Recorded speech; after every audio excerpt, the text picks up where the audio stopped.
வீட்டுக்கு வந்த ஒரு விருந்தினருக்காக தங்கள் சொந்த பிள்ளையையே வெட்டி கரிசமைத்து கொடுத்த கணவன் மனைவி. இப்படி ஒரு ஆச்சரியம் நிகழுமா? சிந்தித்து பாருங்கள்.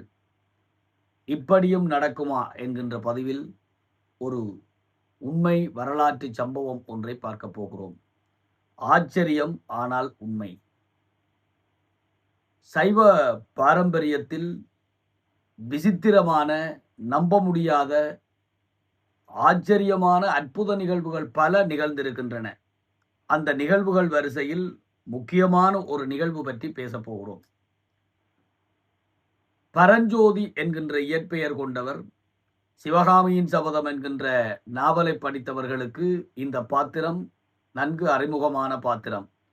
மாமல்லனுடைய மிக நெருங்கிய நண்பர், படைத்தளபதியாக இருந்து ஓய்வு பெற்ற பிறகு சிறு தொண்டராக தன்னை சொல்லிக் கொள்பவர். உண்மையிலேயே சைவ நாட்டத்தோடு வாழ பழகியவர். இவருடைய மனைவியார் திருவெண்காட்டு நங்கை. ஒரு நல்ல தம்பதியர்கள்.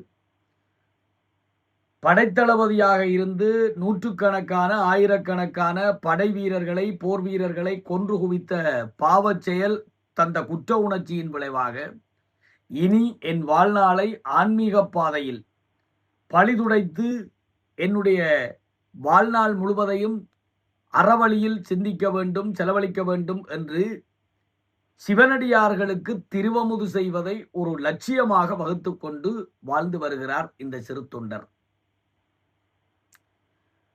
யாராவது ஒரு சிவனடியாருக்கு உணவு கொடுத்து விட்டுத்தான் உணவருந்துவேன், இது என் வழக்கம், வாழ்நாள் லட்சியம் என தனக்குத்தானே ஒரு லட்சியத்தை வரித்துக் கொள்கிறார். இந்த லட்சியத்தில் மிக இறுக்கமாக இருக்கிறார். அவருடைய படைத்தளபதி பதவி விலகியதற்கு பிறகான பொழுது முழுக்க முழுக்க சிவவாழ்வாகவே கழிகிறது. நாளாந்த வழிபாட்டு கடமைகளை எல்லாம் முடித்துக்கொண்டு, ஆலய வழிபாடுகளை எல்லாம் முடித்துக்கொண்டு வீட்டுக்கு வருவார். வந்தவுடன் எவ்வளவுதான் பசித்தாலும் உணவருந்த மாட்டார். யாராவது ஒரு சிவனடியார் அவருடைய வீட்டுக்கு வந்து உணவருந்தி பசி தீர்ந்த முகத்தோடு சென்ற பிறகும் இன்னும் யாராவது அடியவர்கள் வருவார்களா என்று காத்திருந்து இனி சிவனடியார்கள் வர இடமில்லை என்ற கட்டத்தில் உணவருந்துவது அவரது வழக்கமும் அவருடைய மனைவியாரது வழக்கமும். செல்விருந்து ஓம்பி வருவிருந்து காத்திருப்பான் நல்விருந்து வானத்தவர்க்கு, திருக்குறளுக்கு ஏற்ப அவருடைய வாழ்வு. இப்படி அவர் தன்னுடைய வாழ்க்கை லட்சியமாக இதை கடைப்பிடித்து கொண்டு வர, உங்களுக்கு தெரியும், சைவ பெருமக்கள் பக்திமான்களுக்கு இருக்கக்கூடிய ஒரே வில்லன் நம்ம சிவபெருமான் தான். அது ஒரு பக்கம் இருக்கட்டும். ஒரு நாள் சிவனடியார்கள் யாரும் வரவில்லை, வீட்டுக்கு யாரும் வரவில்லை. ஆலயத்துக்கு சென்று தன்னுடைய நாளாந்த வழிபாடுகள் எல்லாம் முடித்துவிட்டு வந்தார். நண்பகலாகிவிட்டது. ஆனால் சிவனடியார்கள் வரவில்லை. அவரும் மனைவியும் உணவு தயாரான நிலையில் இருந்த போதும் உணவருந்தவில்லை. வழக்கத்துக்கு அமைய காத்திருக்கிறார்கள். நேரம் போய்கொண்டே இருக்கிறது. சிவனடியார்கள் யாரும் வரவில்லை. ஒரு கட்டத்துக்கு மேலே வீட்டிலே காத்திருந்து சிவனடியார் வர இல்லாத அந்த நேரத்தில் 12:30 மணி, 1 மணி, 1:30 மணி, 2 மணி என்று நேரம் கடந்து கொண்டே போகிறது. சிவனடியார்கள் யாரும் வரவில்லையே என்ற வாட்டம், பசிவாட்டம் அவருடைய முகத்தில் தென்படவில்லை. சிவனடியார்கள் வரவில்லையே என்கின்ற வருத்தம். மனைவிக்கு சொல்லிவிட்டு வெளியே போகிறார். வீதிக்கு போகிறார். வாசலிலே நின்று யாராவது சிவனடியார்கள் வந்தால் அழைத்து வருவோம். அவருடைய வீடு அடையா நெடுங்கதவோடு எந்நேரமும் சிவனடியார்களுடைய வரவுக்காக காத்திருக்கும். இளையான்குடி மாறநாயனார் சிவனடியார்களுக்கு செய்த திருவமுது போல. அப்படி இவர் காத்திருக்கிறார். வீதிக்கு சென்றார். தெரியாதவர்கள் யாராவது, இன்று வரை என் வீடு சிவனடியார்களுக்கு திறந்திருக்கும் என்பதை தெரியாதவர்களை வரவழைப்போம் என்று போனால் அங்கே யாரும் இல்லை. ஒருவர் இருவர் வந்தால் கூட, ஐயோ இப்பொழுதுதான் உணவருந்தினோம், பசி இல்லை, மன்னியுங்கள், இன்னொரு தடவை வந்து சாப்பிடுகிறோம், நாளை வருகிறோம், வேறொரு நாள் வருகிறோம் என்று விடைபெறுகிறார்கள். அப்படியே வீதிக்கு போனவர் அடுத்த வீதி கோயில் பக்கம் என்று எங்காவது சிவனடியார்களை தேடி கொண்டு வருகிறேன் யாராவது நான் வெளியே போன அந்த சந்தர்ப்பத்தில் வந்தால் அவர்களை நல்லபடி உபசரித்துக்கொள் என்று தன்னுடைய மனைவி திருவெண்காட்டு நங்கையிடம் சொல்லிவிட்டு அந்த இடமெல்லாம் திரிகிறார். எங்கும் இல்லை. திரும்பி வருகிறார். வருகிற போது மனைவி வாசலிலேயே காத்திருக்கிறார். நீங்கள் இல்லாத போது ஒரு சிவனடியார் வந்தார். எவ்வளவோ வருந்தி அழைத்த போதும் அவர் உள்ளே வந்து அமரமாட்டேன், ஆண்கள் இல்லாத வீட்டில் நான் அமரமாட்டேன், உன் கணவன் வந்தால் கோயில் வாசலில் நான் இருப்பதாக சொல்லு என்று விட்டு போகிறார். ஆனால் அவரை பார்த்தாலே பயமாக இருக்கிறது. கோரமான முகம், கொந்தளிக்கின்ற மன உணர்வு முகத்தில் தென்படுகிறது. பார்த்து பக்குவமாக பேசி அழைத்து வாருங்கள். உடனே விரைந்து ஓடுகிறார். ஆலய வாசலிலே அத்திமரத்தின் கீழே அமர்ந்திருக்கிறார். பைரவ கோலம், பைரவ மூர்த்தம், வீரபத்ர மூர்த்தம், இவையெல்லாம் சிவ முகூர்த்தங்களுக்குள்ளே கோரமான முகூர்த்தங்கள். அந்த மாதிரியான முகூர்த்தத்திலே இருக்கிறார். சுவாமி, என்னுடைய வீட்டுக்கு வந்தீர்களாம். நான் உங்களைப் போல ஒரு அடியவரை தேடி வெளியே சென்று விட்டேன்.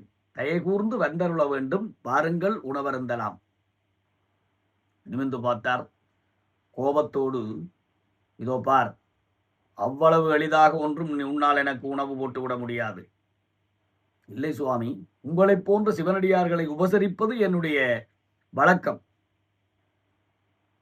நிச்சயமாக வாருங்கள், உங்களுக்கு உணவு தர காத்திருக்கிறேன்.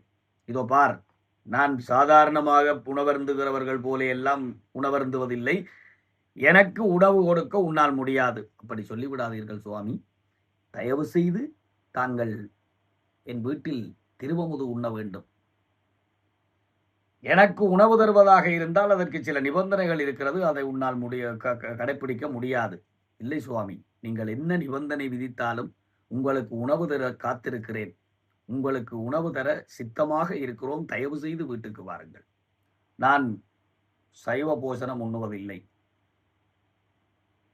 நான்வெஜ், மாமிச உணவு தான் சாப்பிடுவேன். ஒரு கணம் சிறுத்தொண்டருக்கு திக்கென்றது. திகைத்து போனவர் மறுபடியும் தன்னை சுதாகரித்துக் கொண்டு, பரவாயில்லை சுவாமி, ஏதோ ஒரு ஏற்பாடு செய்து கொள்ளுவோம். சாதாரண மாமிசம் கிடையாது, நரமாமிசம். நான் உணவருந்துவது நரமாமிசம். தூக்கி வாரி போட்டது. எகிப்திலிருந்து வந்திருப்பாரோ. மனித இறைச்சியைத்தான் உண்பேன் என்கிறார். நரமாமிசம் என்றா மனித இறைச்சி. சைவத்தில் இருக்கிற கதை பாருங்க. திகைச்சு போச்சு அந்த மனுஷன். சுவாமி, ஆம், இதனால் தான் முன்பே சொன்னேன், உன்னால் எனக்கு உணவு தர முடியாது. ஒருவாறு தன்னை நிலைநிறுத்தி பக்குவப்படுத்தி தனக்குத்தானே ஆசுவாசத்தை வருவித்துக் கொண்டு, சுவாமி, ஆம், முடிந்தால் அலை, இல்லையானால் போய்விடு.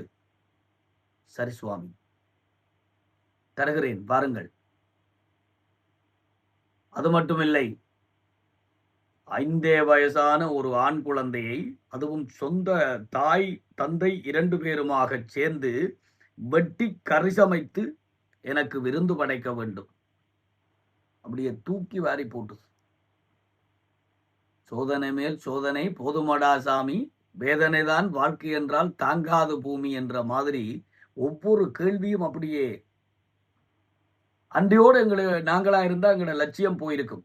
ஆனால் வாக்குறுதி கொடுத்து விட்டேன் என்று, வாருங்கள் சுவாமி என்று அழைத்து கொண்டு வருகிறார். நடைப்பிணமாக வந்து சேருகிறார். நினைச்சு பாருங்கள், நடைப்பிணமாக. உலகமே அப்படியே பூமியே சுத்துது. கொண்டு வந்து வாசலில உள்ள வந்து திண்ணையிலே அவரை அமர வச்சுட்டு வீட்டுக்குள்ள வந்தார். இத சிறு தொண்டர் ஏதோ நினைச்சார், சிந்திச்சார், அவருடைய லட்சியம்.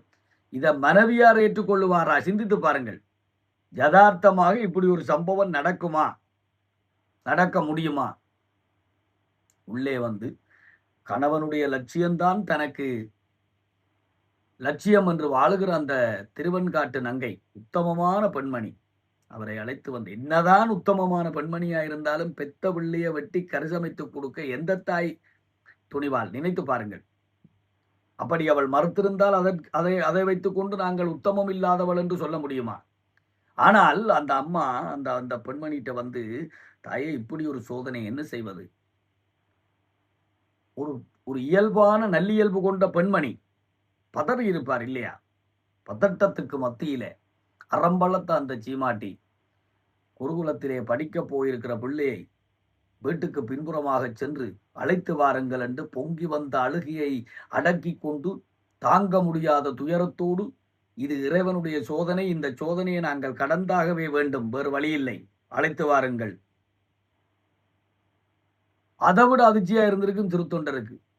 ஏனென்றால் மனைவி இதற்கு உடன்படுவாள் என்று எந்த விதத்திலும் எதிர்பார்த்திருக்க மாட்டார். இன்றோடு அவர்களுடைய வாழ்வே முடிஞ்சு போகும் என்றுதான் நான் நினைக்கிறேன். அப்படித்தான் ஒரு கட்டத்தில் பிள்ளைய கறி சமைச்சு கொடுத்துட்டு நாங்களும் போய் சேருவோம், இந்த மாதிரி நினைச்சிருப்பார்களோ இன்னமும். வீட்டுக்கு பின்புறமாக ஓடி சென்று தன்னுடைய பிள்ளையை அழைத்து வருகிறார். வழக்கத்துக்கு மாற அப்பா இன்றைக்கு நேரத்துக்கு வந்துட்டார், எங்கேயோ விசேஷமா கூட்டிட்டு போக போறார் போல இருக்கு. இந்த அப்பா வழக்கமா கூட்டிட்டு வர மாதிரி கூட்டிட்டு வரையில, ஏன் கொஞ்ச நேரத்துல அந்த பிள்ளைக்காக போற கதை அவருக்கு தெரியும், பிள்ளைக்கு தெரியாது. ஆகவே பிள்ளைய வாரி அணைத்து தூக்கி கொண்டு வருகிறார். வீட்டுக்கு கொண்டு வருகிற வரைக்கும் முத்த மழையா பொழிகிறார். கட்டி அணைச்சு, என்ன இது உண்டுமா புரியவில்லையே, அப்பா என்ன இன்றைக்கு இப்படி கொண்டு வந்த உடனே தாய் அதிலும் பார்க்க 10 மடங்கு கொஞ்சி குலாவி கட்டி அணைத்து கண்ணீர் விட்டு, அம்மா என்னாச்சு? இல்லை மகனே, ஒன்றும் இல்லை, வா. கொண்டு போய் நீராட்டுகிறார்கள், சீராட்டுகிறார்கள். அவர்களை கொண்டு வந்து பெத்த தாய் தன்னுடைய மடியிலே வைத்து அப்படியே கையை மடக்கி கையை பிடிச்சிருக்கு. அந்த பிள்ளை ஆசை மேலிட்டோடு, அம்மா இன்றைக்கு எனக்கு பிறந்த நாளோ, 5 வயசுல அதுக்கெல்லாம் வந்து சரியா தெரிஞ்சிருக்காது, அப்படி ஏதோ எதிர்பார்த்து கொண்டிருக்க. அதுக்கு மேல சொல்ல, அந்த பாருங்க, சிறுத்தொண்டருடைய வீட்டில சந்தன நங்கை என்று ஒரு வேலைக்காரி, உறவுக்கார பெண், வீட்டிலே பணிபுரிகின்ற ஒரு பணிப்பெண், அவளுமா சேர்ந்து அந்த நிபந்தனைகளுக்கு அமைவாக கரிசமைத்தார்கள். அந்த குழந்தையை வெட்டி கரிசமைத்து, அந்த குழந்தையும் உடன்பட்டு ஏதோ எல்லாம் நடந்து முடிஞ்சது. அதுக்கு மேலே அதை விவரிக்க எனக்கு முடியவில்லை. அப்படியே கொண்டு வந்து கறி உணவு சமைத்தாகி விட்டது. வாசலுக்கு வந்தார்கள். வாழையில எடுத்து எல்லாம் பண்ணி, இவ்வளவு இது எல்லாம் துன்பத்துக்கு மத்தியில இன்முகத்தோடு முகத்தை மகிழ்ச்சிகரமாக ஒரு விருந்து எப்படி வழங்க வேண்டும் என்பதற்கு பெரிய புராணத்திலே இந்த கதையை படிக்க வேண்டும். அப்படி இன்முகத்தோடு வரவேற்று, வாங்க சுவாமி உட்காருங்கட்டு உட்கார வச்சு வாழையில போட்டு தண்ணி தெளிச்சு உணவு பரிமாறுறதுக்கு ஆயத்தம். சோறு போட்டாச்சு, சோறுக்கு மேல கறியும் போட்டாச்சு. சுவாமி சாப்பிடுங்க. சிறுத்தொண்டரை பார்த்து அந்த மனுஷன் சொல்லிச்சது, நேரம் பாரும், உட்காரும், இவருக்கும் ஒரு இலை போடுங்க. இந்த வீட்டுக்குள்ள யாராவது வந்து சாப்பிட சொன்னா வீட்டுக்காரரையும் வந்தவர் உபசரிப்பார், வாங்க நீங்களும் சாப்பிடலாம். இல்ல இல்ல நீங்க சாப்பிடுங்க, நான் அப்புறமா சாப்பிட்டுக்கிறேன் சொல்ற மாதிரி இந்த சிறுத்தொண்டர் என்ன சொன்னார் என்றால், சுவாமி, யாராவது ஒரு சிவனடியாரின் பசிதீர்ந்த முகத்தை பார்த்த பிறகுதான் உணவருந்துவது என்பது என் லட்சியம், அதுக்காகத்தான் இந்த பாடுபடுறேன். சரி, அப்படியா, பரவாயில்ல, நீங்க சாப்பிட முடியாது, உங்க லட்சியம் ரொம்ப முக்கியம், உங்க பிள்ளை இருப்பானே அவனை கூப்பிடுங்க என்றார். அடப்பாவி, அவனைத்தான் கரியாக்கிட்டியே. இந்த மாதிரித்தானே நினைச்சிருப்பார் சிறுத்தொண்டர். ஆனால் அந்த 2 பேரும் என்ன பண்ணுகிறார்கள், விருந்து எவ்விதத்திலும் தவிர்ந்து விடக்கூடாது, அவர் போய்விடக்கூடாது என்பதற்காக வாசலை பார்த்து பாவனை செய்கிறார்களாம்.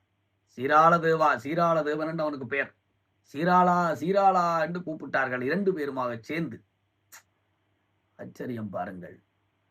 இப்படி ஒரு லட்சியத்துக்காக இவ்வளவு தூரம் தங்களை வருத்த துணிந்தால், அந்த வருத்தத்துக்கு, அந்த தியாகத்துக்கு பின்னாலே நடக்கும் ஆச்சரியம் என்னவென்றால், வழக்கமாக வகுப்புக்கு போற பிள்ளை, குருகுலத்திலே கல்வி பயில போற பிள்ளை எப்படி வருமோ அப்படி வாசலிலே இருந்து அந்த 5 வயது குழந்தை, இவர்களுடைய சொந்த பிள்ளை சீராளதேவன் உயிரோட இருந்தா எப்படி வருவானோ அப்படி துள்ளி குதிச்சு கொண்டு வாசல்ல இருந்து வருகிறான்.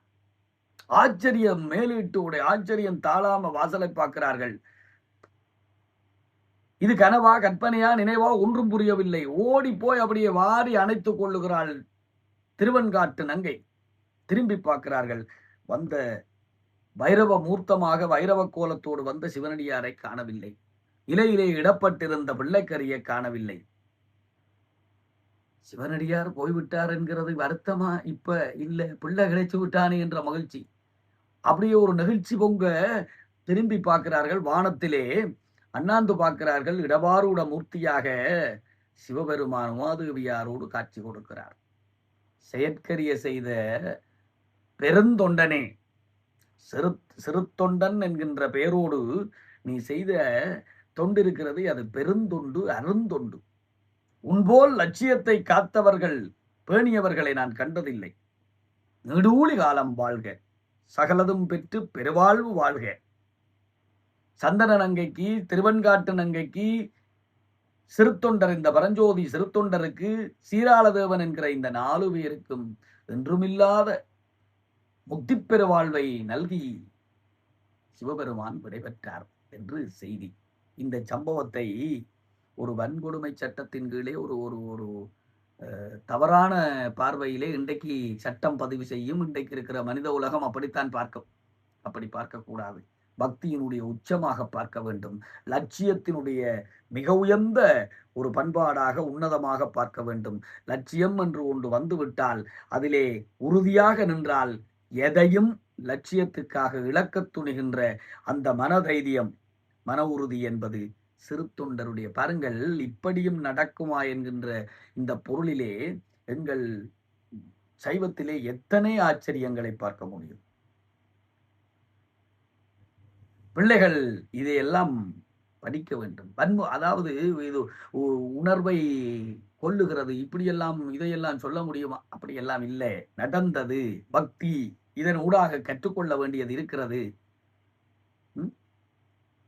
இந்த மாதிரியான நல்ல பதிவோடு மீண்டும் ஒரு முறை உங்களை சந்திக்கும் வரை உங்களிடமிருந்து விடைபெறுகிறேன். சாதனை செய்க பராசக்தி, சாதனை செய்க.